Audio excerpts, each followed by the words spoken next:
بسم الله الرحمن الرحيم. النهارده هنكلمكم عن شويه حاجات كويسه كده، وهي ايه؟ وهي ازاي ان انا اكون مربي ناجح.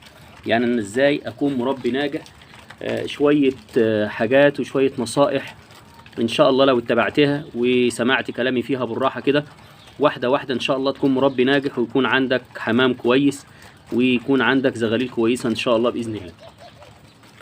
من اول النصايح دي يا جماعه ان انا لما اجي اربي حمام ما اجيبش حمام عجوز. يعني انا بشتري حمام من السوق، ما اجيبش حمام عجوز. حته الحمام العجوز دي احنا اتكلمنا عليها كتير قوي قوي. الحمام اللي بيبقى في الاسواق الناس بتاخده ويقعدوا عنده شهر ويبيعوا تاني، وواحد تاني ياخده، تاجر ياخده ويبيعه تاني، وده ياخده ويبيعه. فالحمام ده بنسبه 90% بيبقى حمام مش قد كده. يبقى انت حضرتك ما تحاولش تشتري حمام من السوق شغال من حد ما تعرفوش، لانه بنسبه كبيره هيبقى فيه مشاكل. الذكر ما بتخصبش، النتايه ما بتبيضش، هتبص تلاقي نفسك ايه، وقعت في حوارات كتير. يبقى اول حاجه ما تشتريش حمام عجوز، حاول تشتري حمام شبابات ما اشتغلش، او حمام زغاليل لسه بتلقط، يعني معتمده على نفسها. ما تجيبش زغاليل لسه ايه اهاليها بتاكلها، عشان هتيجي عندك هتقطع الاكل ومش هتعرف تاكل، هتقعد فتره على ما تنقر في الاكل فهتتبهدل منك. فانت تجيب حمام شباب يكون، او زغاليل معتمده على نفسها بتعرف تلقط وبتعرف تاكل لوحدها. دي من اول حاجات. من الحاجات برضو اللي لازم حضرتك تعملها اللي هي تغيير المية. الناس يا جماعة بتكسل تغير مية الشرب بالنسبة للحمام. وفي حاجة أنا بشوفها، ما تحطش السقاية المفتوحة. يعني في ناس بلاقيها حاطة سقاية المفتوحة بتاعت الفراخ دي بتحطها للحمام. السقاية المفتوحة دي الحمام بيوقف وبيعمل حمام عليها، وبعد كده يشرب المية بتاعتها، وتبص تجيله أمراض زي الكنكر. الكنكر اللي هو التكبنات البيضاء اللي بتبقى فيه جوف الحمام. مرض ابن لذين، مرض فتاك. الكنكر بيجي من تلوث الميه، والسالمونيلا نفس النظام، والامراض الميكروبيه والبكتيريه. يبقى حضرتك انت اللي بتعي حمامك بنفسك. حاول اللي بيحط برايم ميه، برامه مفتوحه فيها ميه، الحمام بيقف ويشرب عليها ويستحمى فيها ويعمل حمام فيها ويشربها. طب ما انت كده اللي بتعييه. يبقى هتجيب السقايه المقفوله بتاعت الحمام، سقايه بيبقى فيها خرام كده مقفوله يا دوب على قد عين الحمام. الحمام يدخل عينه، يدخل راسه في العين، يشرب ويطلع تاني، ما يعرفش يعمل حمام عليه. وتغير الميه باستمرار، ما تسيبش الميه قدامه. تالت حاجه، في فصل الشتاء حاول تقفل اي شبابيك وتقفل على الشتاء، من سبب الامراض التنفسيه اللي هي زي اليومين دول والجو ساقعه، تعريض الحمام لتيارات الهواء، او المكان يكون مكشوف، اللي عامل فوق السطوح والمكان مكشوف. ما تحاولش حضرتك ان انت تسيب تيار الهواء يلطش في الحمام. يعني انا العشه بتاعتي اللي هي على اليمين دي اهي، العشه بتاعتي او الغيه بتاعتي دي، بص مقفلها ازاي. بص حضرتك اهي متقفله من فوق اهي، زي ما حضرتك شايف متقفله تقفيله كويسه. والباب اهو، والعشه العشه او الغيه متقفله تقفيله كويسه. والحمام بس بطلعه وقت النهار ساعتين ثلاثه كده في الحته الوسعايه دي، يرفح عن نفسه والمكان يتهوى. وبص الحمام بيرفرف ازاي، بيطلع يعني يفك عن نفسه شويه. اما هي دي عشته الاساسيه اللي هو بيتربى فيها وعايش فيها، عشته او الغيه بتاعته. في فصل الشتاء انا بقفل عليه كده. لا، في الصيف بيبقى الموضوع يعني ايه متاح شويه. بعد كده بيطلع في المكان ده، بطلعه ياكل وياخد راحته ويطلع من الحبسه اللي فيها. لان برضو التدفئه الجامده او القفل الجامد برضو ممكن يعمل امراض تنفسيه للحمام لو المكان قافل جامد عليه. طيب، من الاسباب برضو اللي تخليك ناجح في مشروع الحمام ان انت لازم تدي فلاجين. الفلاجين المطهر المعوي. لان الفلاجين يا جماعه يعني بص، في حمامه بتنقر في الارض اهي. هو الحمام طبيعته كده بينقر في الارض، ممكن ينقر في حمام تاني، ينقر في وساخه، ينقر في حاجه. فالفلاجين على الاقل مره كل 15 يوم بتدي 3 سم على لتر الميه لمده 3 ايام. فلاجين مطهر معه من الصيدليه. فلاجين هيظبط لك الحمام وهيطهره لك ويخليه لك 10 على 10. برضو من الاسباب اللي تخليك مربي ناجح ان انت ما تديش حبايه مدشوشه. يعني ايه؟ يعني ما تديش دشيش، حب مكسور. يعني حاول تدي حبايه كامله. يعني حضرتك لو بتحط فول، بتحط غله، ذره عويجه، ذره عادي، ما تحاولش تدي ذره مدشوش، ذره مكسور او حبه مكسوره. ليه؟ الحبوب المكسوره او المدشوشه بيبقى فيها مشكلتين. اول مشكله، يا اما البياع بتاعها نصاب وهي مسوسه، فراح دشها كده نص دشه عشان يضيع السوس منها والكسر والخروم اللي فيها. لان الحبايه سليمه، يعني مثلا حبايه الفول لو سليمه انت هتشوف الخرم بتاع السوس، فهو بيروح يدشها يكسرها حتتين 3 كده بحيث ان ما يبانش فيها السوس. ادي اول خازوق. تاني خازوق ان هي حتى لو حبايه سليمه واتدشت بتبقى عرضه ان هي بتحمل ميكروبات، بيبقى تحميل الميكروبات عليها كتير مش زي الحبايه الكامله.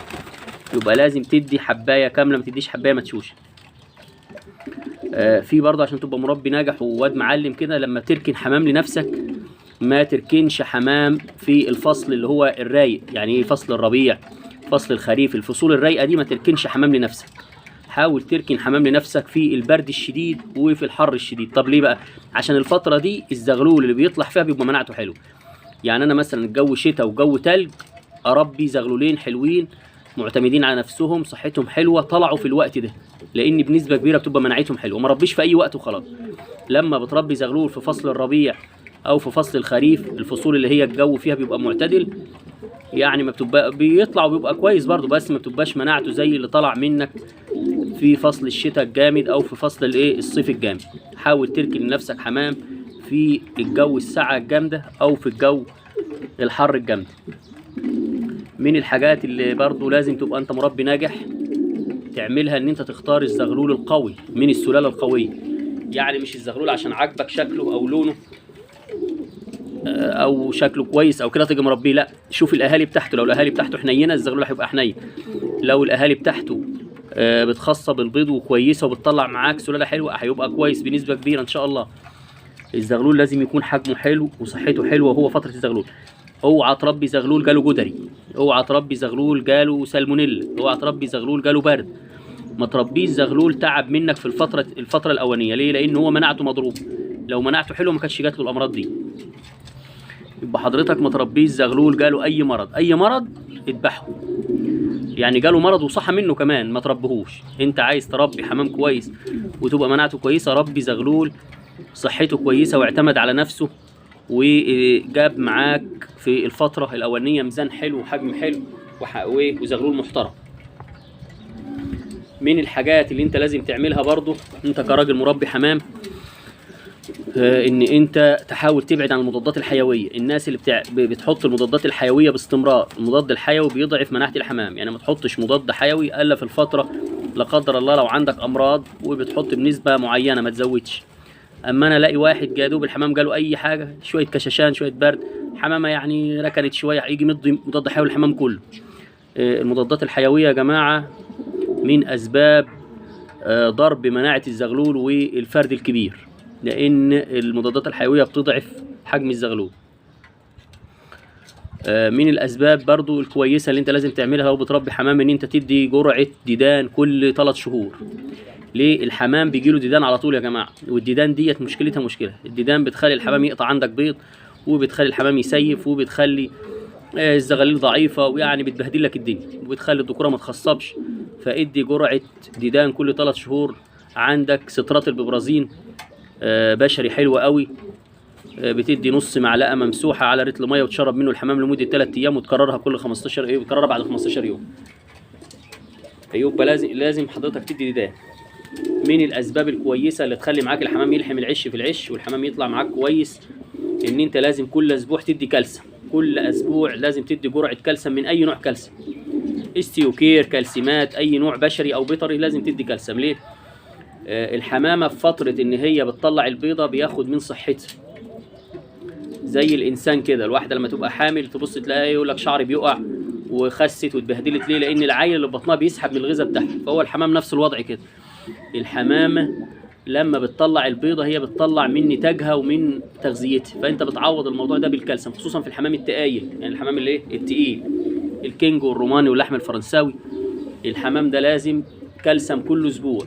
ازازه كالسيوم مش هتخسرك حاجه، ب 30 40 جنيه هتمشيك شهر، وهتخلي لك العش الحمام يلحم العش في العش، والحمام صحته كويسه. والحمامه اللي بتبقى صحتها كويسه بتبقى ايه نسبه المرض فيها ان شاء الله قليله، بتبقى حمامه مكافحه للمرض باذن الله.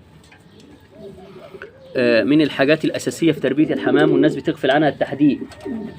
التحديق يا جماعه اللي هو سواء تشتريه جاهز او تعمله على ايدك، طوب ابيض وطوب احمر ورمل وتراب ارض وشويه فحم وملح. التحديق ده بيغنيك عن كذا حاجه. اول حاجه ان هو مصدر للكالسيوم والاملاح المعدنيه. تاني حاجه ان هو بيساعد على الهضم. الحمام ملوش سنان، هو بيجي بالع الحبايه وحاططها في الحصله بتاعته. فالرمل والحاجات دي لما بتختلط بالحبوب داخل الامعاء بتساعد على الهضم، تقعد تفرك في الحبوب كده، بتساعد الايه، بتساعد الحمام على هضم الطعام. فحضرتك ما تغفلش عن التحديق. التحديق ده باستمرار قدامهم 24 ساعة.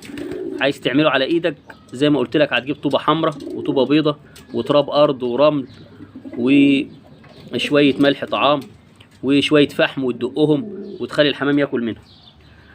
عايز تشتريها جاهزة اشتريها جاهزة، في ناس بتبيعها جاهزة بيحطوا عليها صدف بقى وايه بيبدعوا فيها يعني. المهم ان انت ما تغفلش عن موضوع التحديق. من الحاجات الاساسية لو انت متربي حمام لازم النظافة. النظافة يا جماعة، يعني انا السطح بتاعي ده بحاول ان انا يعني اكنسه كل 10 15 يوم مرة اهو. انا هو المفروض هو كده بالنسبة لي موسخ، يعني انا خلال يومين ولا 3 هنضفه. النظافة يا جماعة ليه بقى؟ النظافة بتمنعك من امراض كتير، لان الحمام اللي مش نظيف تبص تلاقي جاله جدري والذبابة اللي فيه وتجيله سوس في ريش الحمام وتجيله امراض كتير. بيفضل عندك يا معلمي امراض الدنيا بحالها بالنسبه للنظافه العامه. غير العشوش كل مره. لو لقيت حتى العش في فتره الازدغلول بقاله 15 يوم 20 يوم والعش بتاعه معفن، مش هتخسر حاجه لما تنضفه برضه تحط له عش جديد. برضه من الحاجات اللي الناس بتغفل عنها نوع الكلفه اللي هو الاكل اللي بياخده الحمام. عندك يا معلمي ما تحطش حبايه واحده، يعني ما تحطليش شويه غله بس او شويه ذره بس، وابعد عن الذره البيضاء. الذره البيضاء الشامله لان هي بنت لذينه بتعمل نسبه دهون عاليه. خليك في حبايه الذره الصفراء. شكل الكلفه بتاعتك. الكلفه على الاقل حط من 3 4 انواع على الاقل. ابعد عن الرز ابن لذينه مش حلو، بيعمل نسبه ديدان. يبقى انت عندك الكلفه تحط ذره عويجه، تحط غله، تحط ذره حب، تحط شويه بسله، تحط شويه فول. تحاول تخلي الكلفه بتاعتك منوعه. ماشي يا جماعه. من الحاجات اللي ان شاء الله تخلي لك الحمام كويس وصحته كويسه ان انت تحاول تراعي ربنا فيه. تراعي ربنا في الحمام. يعني ايه تراعي ربنا فيه؟ يعني فتره ليه يكون ليه فتره اكل معينه. يعني مثلا انت بتاكله الصبح الساعه 5 بعد الفجر مثلا، ومره الساعه 5 المغرب، يبقى نفس الميعادين. الساعه 8 الصبح يبقى الساعه 8 بالليل. حاول توحد فتره معينه بالظبط عشان انت بتعود معدة الحمام على نفس الوقت ده، ان هو ربنا يكرمه ويفضل يشتغل في الميعاد ده بالظبط. يعني معدته تشتغل في الميعاد ده. ما تبقاش مربي حمام يا جماعه تاكله مره و20 لا، توكله مره لما تبقى فاضي، مره تاكله الصبح، مره الظهر، مره العصر. انت كده بتتعب معده الحمام. حاول تخلي الحمام في ميعاد معين مرتين في اليوم. لو قدامه زغاليل، لو ما قداموش زغاليل وعايز توكله مره واحده مفيش مشكله، بس لو قدامه زغاليل معاه زغاليل حاول تاكله مرتين عشان يشبع الزغاليل ويشبع. من الحاجات الحاجات الكويسه اللي تخلي لك الحمام كويس ان شاء الله ان انت حاول تغير في دم الحمام. يعني تغير في دم الحمام يعني تمسك ما تجوزش جواز طالعه مع بعضها. حاول تشكل، يعني ذكر من الوش ده مع ذكر مع انتهى من الوش التاني مع حمام مختلف خالص، غير عشان ما يحصلش عندك مشاكل وراثيه. يعني ده كان تقريبا من اكتر الاسباب اللي تخليك ان شاء الله مربي ناجح وتربيتك تبقى كويسه باذن الله. لو عجبك الفيديو ارزع لنا لايك، ولو ما عجبكش ما يهمكش حاجه. اخوكم طاهر غاوي حمام، والسلام عليكم ورحمه الله.